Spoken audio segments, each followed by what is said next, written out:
John Swinney and Nicola Sturgeon have been accused of ignoring a secret dossier which warned of a high risk to life at Scotland's Killer Hospital. The First Minister and his predecessor were slammed over conditions at the Queen Elizabeth University Hospital in Glasgow after Scottish Labour leader Anas Sarwar produced the report. John Swinney yesterday said that the first time the government became aware of issues at the hospital was in March 2018. The Scottish Government was advised by NHS Greater Glasgow and Clyde of a water contamination problem was on the 1st of March 2018. So long after the report that Mr Sarwar raises with me. That is categorically untrue, because the system of infection control means that when a high red warning is issued, the Health Minister must be informed. A high red warning was issued in June 2017. So either the Health Secretary was informed and the action wasn't taken, or again she did not perform her duty where it is where she has to be told, and therefore that demonstrates that negligence or that criminal incompetence. Because we now know that there was an internal report, this report here, that was issued just weeks before the Children's Hospital opened, which said that there was high risk of infection and therefore high risk to life in immunocompromised patients. That report didn't see the light of day. It was ignored and the hospital opened anyway.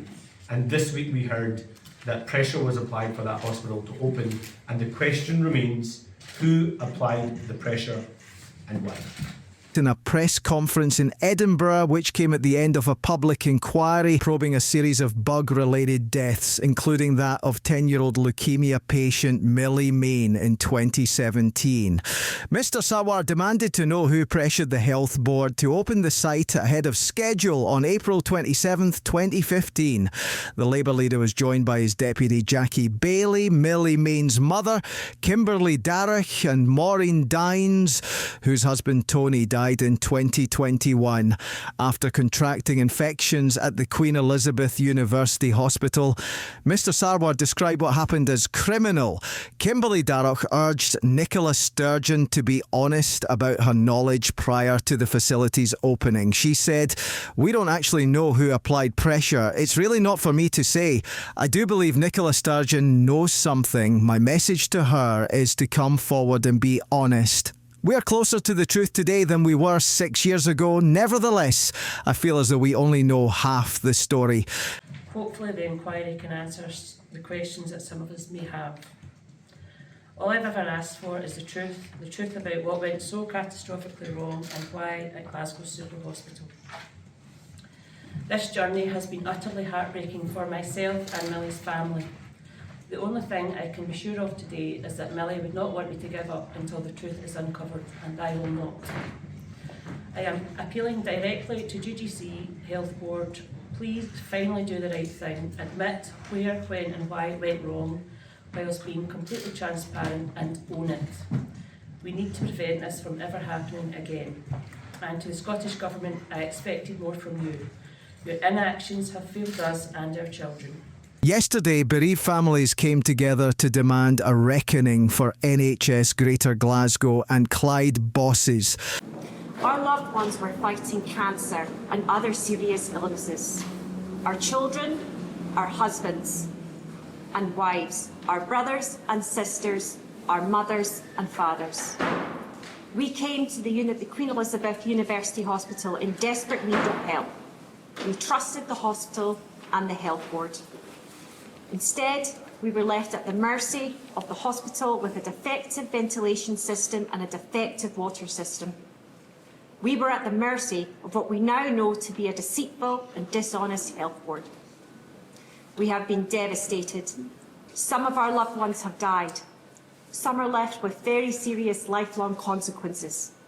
Our trauma is enormous. The water and ventilation system which killed and poisoned our loved ones continues to be unsafe. We believe these deadly failings must now lead to a full and immediate upgrade of the entire hospital. Those who are responsible must be held to account. We now want to speak directly to those who are currently in charge of Greater Glasgow and Clyde Health Board and those who have previously run the Health Board. Your gross misconduct, incompetence and dishonesty led to the deaths and serious illnesses of our loved ones.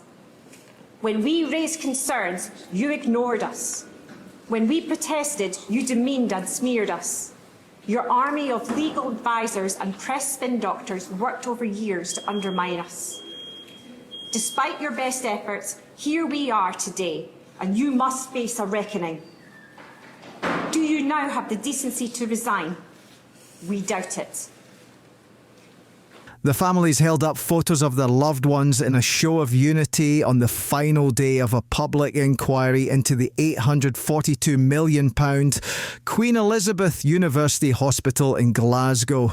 Several kids and adults died and at least 84 fell ill after catching bugs shortly after the campus, which includes the Royal Hospital for Children, opened in 2015. The Health Board continued to deny any link between the building and a spike in infections until, in a U-turn last week, it admitted bugs in the water system were probably to blame. Louise Cunningham spoke out for the first time about how an infection picked up at a scandal-hit super hospital robbed her of precious time with her cancer-stricken daughter Layla. My daughter Layla was admitted to Ward qeuh on the 17th of January 2017.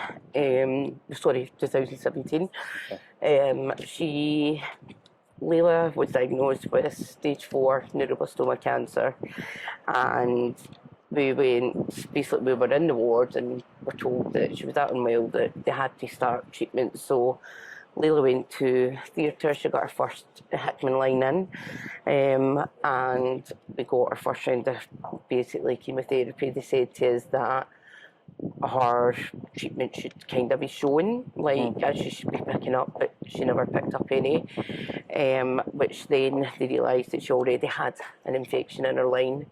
And when Layla was in, we were told that the Hickman line would maybe need 1, 2, 3 at the most in her whole 3 years of treatment.